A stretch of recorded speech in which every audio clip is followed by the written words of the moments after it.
Hey guys, it's ComedicEinstein, and it's finally good to make another comedy video for you guys. And this is gonna be like one of my rants. I got another topic for you guys, and this week's topic is basically Mexicans and their parties. Now, if you don't know this already, I am Hispanic or Mexican or Latino, whatever you want to call me. I am just of the Hispanic race, and if there's some things that we all have, is that we have cultural things. One of the craziest cultural things in my family are the parties. So let's go on and explain what I mean. One of the biggest things in a party is gonna be piñatas. Piñatas is basically, if you don't know, a big giant figure made out of like paper mache or some paper that you can break apart with a stick, and it's full of candy. Now, this is one of the most awesome things in parties because even I take part in this because I love candy. But one of the things you will find is that these piñatas will not have any of those American candies. You're not gonna find Skittles in there, Snickers, or milk duds. What you're gonna find in that piñata is gonna be tamarindos, chamoy, duvalin. You're gonna find bombazos, find pulparindos.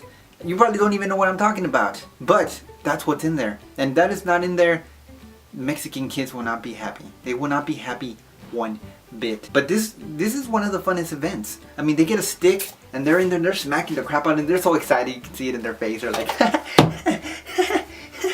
and they're excited until somebody screams out, "Hit it like it's your daddy, he just spanked you!" After that, their faces get like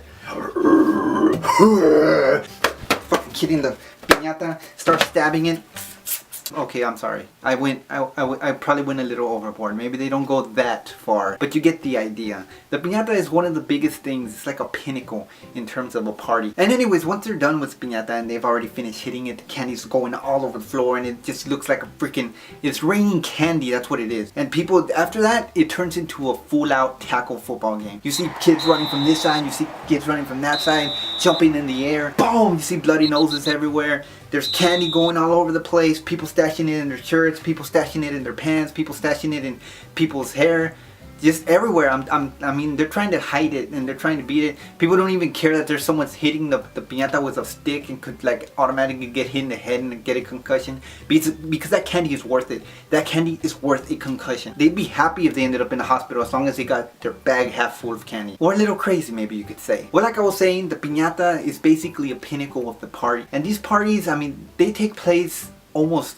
all the time in Mexican tradition or culture. I mean, I'm talking about every weekend. I'm talking about my brother's birthday, party, piñata. My grandma's birthday, party, piñata. My uncle's birthday, party, piñata. I mean, I'm talking about everything. Like, there's Veterans Day, Valentine's Day, you got Martin Luther King's Jr. Day, you got Easter, and then of course there's the funerals, and the funerals are the only days that it's different. I mean, on those days we mourn and we pray and we cry. You know, we take in that emotion about the person that we just lost, and we're like happy about that. You know, we're thinking about how he's in a better place up there, and then we party.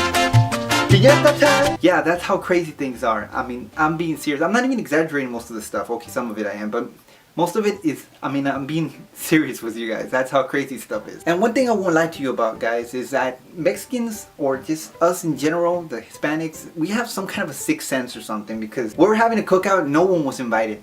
No one. No one knows. It's just within the family. All of a sudden, people that haven't seen you for years show up. It's like, oh, ¿qué onda se? Oh, you're making a cookout? Oh, man, it's badass. I'm just gonna sit. And they just, I mean, then people start coming from nowhere, and they probably caught other people, and they just start showing up. Family members from Houston all showed up, and like, what the heck? Where are these people coming from? You got people in New York coming over here. People you don't even know that just showed up to your house. And I mean, we as Mexicans, I mean, we're the biggest freeloaders, honestly. Because you go to an American party, they're having a little barbecue, everybody brings some chips, I got some Coke, everybody brings their own little thing. No, Mexicans, the people who are making the cookout, they got everything. Other people just come in, oh, we're coming to eat. We just come to eat. That's what they do. They have a little barbecue there. It's like, come on, let's go. Why don't you guys want to go? I'm tired.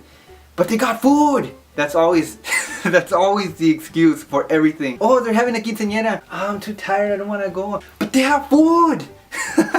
I mean, this is the literal thing. If there's food, we're gonna be there. That's just, I mean, that's normal. For us, that's just the normal thing. And all this partying and all this awesome stuff, awesome times that we have is all thanks to the government. You know why? Because of a wonderful, beautiful thing called food stamps that come in a little card called a Lone Star. And you know what this does? This thing allows us to buy stuff, buy food. Well, hence the name food stamps, right? And you buy all this food and you're getting all this meat and you're just buying drinks and food and snacks and we're all excited. And this is supposed to be some kind of a welfare, right? And it's supposed to last the entire month. No, never did. Never. I'd say the most it lasted was 2 weeks. Most of the time it was 1 week. Why?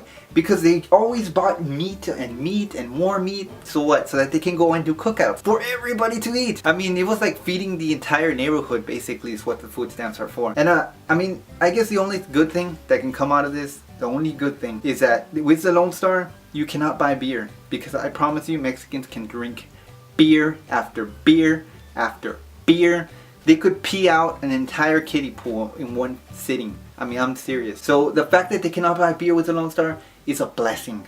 Because if that were true, the food stamps would be gone in the first day. So thanks to that, we as the Mexican and Hispanic culture can have all these beautiful parties, which all of you are invited to. So if you show up, basically you're gonna get free food. So, see you there, guys. Well, guys, I hope you enjoyed getting a little bit of insight of my culture as a Hispanic. And maybe you guys already knew this. Maybe some of you are Hispanic yourselves and feel that it seems very similar to your own life. Maybe you're not and you want to share with me some of the things that your culture does or the kind of weird things that you find your family's doing in general.